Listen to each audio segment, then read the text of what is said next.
Hi guys, what's up and welcome back to my channel. I hope you're all doing good and staying safe like always. And this Miss Universe Q&A review has been long due. I know I'm very late. This is probably coming in like 2-3 weeks after the pageant has gotten over. But I really did want to share my Q&A analysis with you guys. And lately I have been quite busy and not that active on YouTube. One, because of how many batches of Conquer we are doing, because I do want to ensure that whoever wants to get trained at Conquer, both online and offline options are available, and that I do them before the pageants actually start. And secondly, because something that has been on my mind and a huge task on my plate is that I plan on moving cities. And before you guys get any more ideas, Conquer will still be my baby and it will still remain based in Hyderabad as of now. The only thing that is happening, and this is a big change for me, is that after living in Hyderabad for 4.5 years, I've decided to make a shift and move to Bangalore right now. And so I'm looking forward to being able to meet some of you in Bangalore because I will do small events there as well. But the Conquer offline training program that still continues to happen will continue in Hyderabad because I will keep coming back. Bangalore, Hyderabad, not that far away. And Bangalore is just a new chapter in my life and there are more opportunities that I want to explore for myself and see where it goes. And so that's been a big change that's been going on. And so I've been quite busy with flat hunting, flat booking, and then just the whole moving process, which I will do towards the end of January, not now. Before starting with the Q&A review, I do want to take a moment and acknowledge how supportive and how warm-hearted, and I'm just so grateful for all of you because not just have you been supporting me online, but when I actually needed help, because sitting in Hyderabad and finding a flat in Bangalore is not the easiest job at all, YouTube subscribers and Conquer students have come through, and I've actually had people who went to the flat and video called me and showed me the place, and that is because of you guys I've been able to finalize a flat now, and it means so much to me. I never expected that I'd get help from someone who just knows me online, and so it means so much to me that I got so much help when I posted about that I just need a favor for someone, and it was such a big ask to ask someone to go see a house for me, but I'm so happy that this has happened, so thank you so much. Anyway, now that we have gotten the emotional part out of the way, I did want to share this news with all of you. Let's jump into the Miss Universe Q&A. So the format followed at the Miss Universe 2021 is that the Q&A section started when we had the top 5 contestants. And so for top 5, we had different questions for each contestant, and then out of those answers, we shortlisted to top 3 who had the common question to answer. So let's start with the question for the top 5.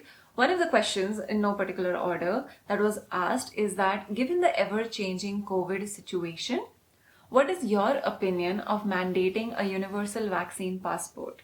This question, I believe, was asked to Miss Universe Philippines. Now, this is a tricky question because one, getting vaccinated or not getting vaccinated has just been a tricky situation and a sensitive topic to touch upon throughout the pandemic. And I'm sure Beatrice was struggling to put this together and whether or not to, what stand to take without offending anyone within 30 seconds, because that is the time they all got to answer these questions. So Beatrice said that I believe public health is everyone's responsibility and to mandate vaccine inoculation is necessary. If mandating vaccine passports is going to help us in regulating the vaccine rollouts and mitigate the solution or mitigate the pandemic situation, then I would agree. I think she was being very smart with how she framed her answer, because that is what we can say as someone who's maybe, not a frontliner or not on that end of the spectrum where we get to make those decisions, is that if a passport is going to help us get rid of the pandemic, it is a good step that should be taken. But then there are so many other factors that you need to be thinking about, because one, not every age group has been vaccinated as of now, and there's just so many factors that you have to keep in mind. She was also very smart because she did use very important keywords that are essential to the scoring of an answer overall. But I think that this is where maybe her pre-pageant activities may have affected the scores. in any way, because I did not see why Philippines would not make to top 3. The next question that was asked to Colombia at the top 5 Q&A was, according to Global Citizen, 95% of world's countries are led by a male head of state. Till this part of the question, there is actually not a question, it's just statistics and data to, which actually, when a contestant is in that situation, it can maybe like divert your attention from what the question actually is. How would the world be different if more women were in charge? So Colombia's answer to this question started off by saying that women are leaders by nature, and she touched upon that we women have the power to raise our voice and make decisions as role models.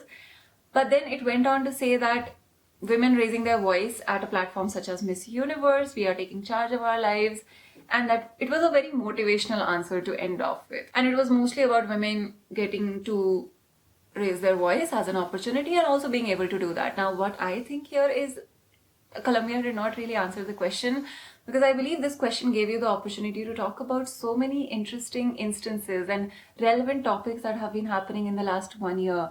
One, New Zealand's Prime Minister, the way a female leader has been handling the pandemic situation. We've seen across the world that female leaders have proven their mettle while tackling the pandemic.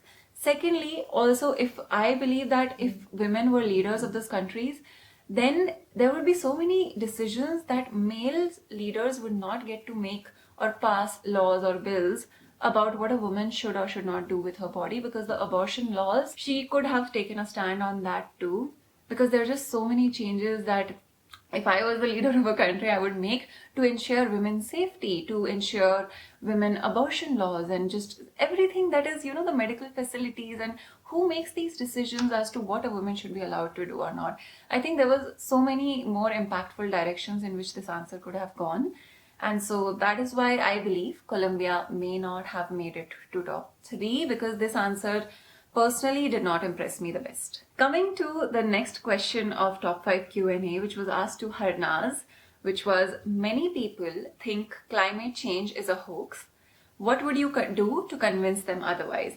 Now, this question has been asked at Miss Earth 2019 or 18, I believe. It has been asked before at the as the final question at a pageant before. And so it wasn't a new question, and considering that Harnaz had spoken about climate change earlier at her Miss Diva pageant as well, and the fact that Miss Universe did have a very strong green initiative this year, so it completely made sense to be prepared for this type of question. Now, the impressive part here is that obviously Harnaz could not repeat herself word to word or say the exact same thing that she said before, because there are so many people who have seen that beforehand, and you gotta say something new. That's something I say in personal introductions as well. Don't ever memorize or just, say the same thing again. It's always a bummer. Harnaz came through. She had done her homework, and one of the best lines from her answer, which was, prevent and protect is better than repent and repair. I think that phrase stood out and made so much impact, and that is the key. And so any topic that you are preparing for, try to have such impactful phrases, and usually there's a reason that quotes rhyme, because that just makes it easier for people to remember. And so I think Harnaz utilized that fact of how the human brain also works so smartly here. In fact, the way she started her answer also was, honestly, my heart breaks. So the body language, the hand gestures, the emotional touch of connecting with the audience, tick, tick, tick, tick, it was a 5-star answer. So there's no doubt she did end up winning. The next question that was asked to South Africa at the top 5 Q&A was, should tweets and social media comments from a person in their teenage years be held against them years later? This is a tricky question, because first of all, we think that when you have to talk about such a question, at which stand do you take? Because there can be situational decisions that can be made, like what were those tweets about, and do you forgive a person for something or do you not? And that question is always very, very tricky. But South Africa handled it beautifully. She had strong keywords in her answer. Her answer was, I believe that everybody should be held accountable for their actions, and if a person doesn't know how to act on social media, they should be cancelled. I think it takes so much courage to admit and support the cancel culture, And at this stage, maybe someone in the audience could have been thinking, oh, but she's not very forgiving. In teenage years, everyone is stupid, we all make mistakes. And so, how do you really cancel someone for something like that? Because we do all evolve and grow, and I believe that people can change. And if you tend to see the goodness in people, I think that you would not want to cancel someone instantly. And that is where South Africa comes back and balances her answer with a powerful punch move here. She says, in the same way, I also believe in redemption culture. And this was a strong keyword because cancel culture, redemption culture, very contrasting words, and how she supports both of them. So it's like the punchline in her answer. And all of a sudden, there's like a climax to the answer, which I loved. She said, I hope that the person has matured and has learned to do better and be better. And so I do believe that they can grow and be allowed to do that. And so the answer was beautifully balanced and put together, had strong keywords, had an emotional touch. And there are so many questions that can be posed similar to this one, just like the rules regarding juvenile prison and what you should punish a person for and what you should not, and where forgiveness comes in. And I think South Africa has nailed the answer. So it was no surprise that South Africa made it to top 3. The next person who had made it to top 3, which was Paraguay, the question for her was, how can women best handle body shaming? Quite an expected question, considering it is Miss Universe and they are trying to promote more and more diversity. Now here, because the question was addressed to a certain victim audience, what Paraguay did here, which was something similar to what I believe Peru did last Miss Universe, when she was asked to, what would you say to women who are going through domestic abuse or violence?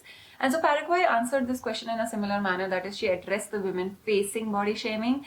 She said, our body is a temple and so we must take care of it, and our inner beauty is what really matters. So if you cultivate your inner beauty, it can reflect your external beauty. Love the answer, very well put. It sounds beautiful. I just felt that maybe she missed the mark, at which maybe there could have been something more of how you're supposed to deal with body shaming. And this sounded a little too 90s pageant type answer to me. But despite that, I think between Paraguay and Philippines, it must have been a very tricky situation as to who makes it to top 3, and I'm sure pre-pageant activity scores do factor in here. Taking a quick break from the video, and I just want to mention to you guys that there is a lot of construction happening right outside my window. If you follow me on Instagram, you already know about this. And so if you hear loud drilling sounds in the background, I really apologize for that. And I hope in the editing of this video, I can reduce it a little bit. And I also want to mention that if you have still not registered for the online batch of pageant training at Conquer, then today is the last day to be able to do so. So hurry up and visit the link in the Instagram bio of Conquer with Nikita Tanwani. And I will also leave the link in the description box below. But today is the last day because we start our silver and gold packages from tomorrow. Now, after the top 5 Q&A, I believe South Africa and India were the clear standouts. So Paraguay also made it to top 3. Now for top 3, we had a common question. And here, the question for the top 3 contestants, which was a common question, was, what advice would you give young women who are watching now on how to deal with the pressures that they face today? And something that I instantly felt when I heard this question was, Harnaz can kill this question, because she has that emotional touch. She connects to the audience in a way nobody else can. And the pressures that they face today, I knew that Harnaz would identify the pressures first of all. She's always been that type of person. She's going to break it down into what is the pressure, because that is going to help you answer this question, and that is the approach to answering any pageant question.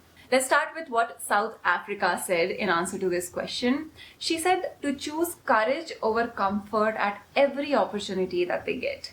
I would like to tell women to know that since the beginning of time, they've had everything rather, within them to achieve anything that they wanted, and it's unfortunately the world that has convinced them that they do not. I think it was a beautiful, very strong, powerful answer. In fact, I loved this answer when South Africa came in and answered first, and she did make a lot of sense, and I personally would want to back up South Africa here, because when we talk about imposter syndrome, I am confident that more women face that than men do.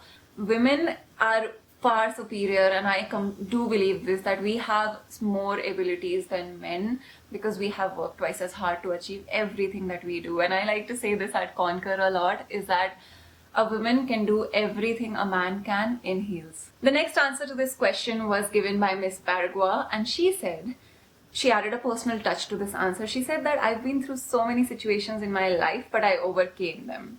So I want all women, all people watching at this moment to join forces to do what you're meant to do. Because you can do it no matter the situation, you can overcome it, and you'll always be victorious.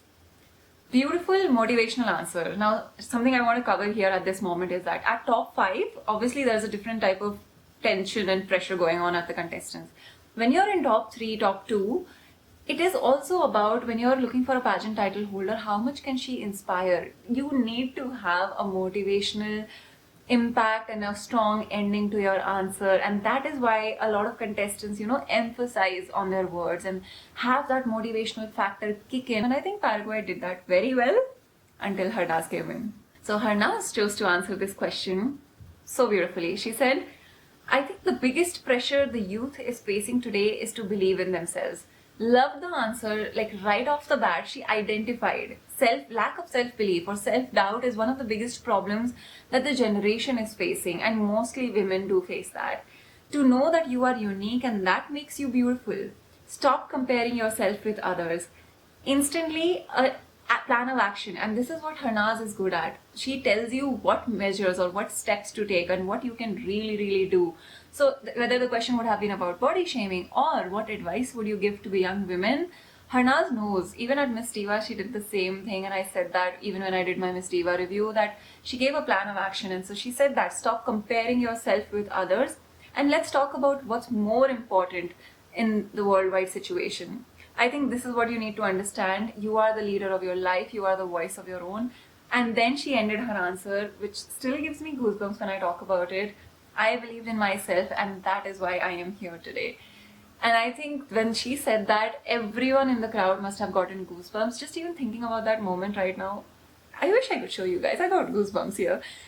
It was so surreal. The personal touch, the identification of the problem, the structured answer, the motivation factor, everything into one answer. There was no way Harnaz could not have been crowned. And so that is my quick review of the Q&A segment at Miss Universe 2021. Still feels amazing to think about it because Harnaz Sandhu brought the crown back. She is our pride, and I'm so happy for her, and it just feels amazing to have known a Miss Universe personally. Oh my god, me and Mansi Raksak were talking about it again, watching the whole pageant together, and we were bawling our eyes out when Harnaz was crowned. It was such a surreal moment. And now I will not let you guys get disturbed by the constant drilling sounds outside my window. I will see you guys very soon in my next video, and as always, I love you guys so much. Bye!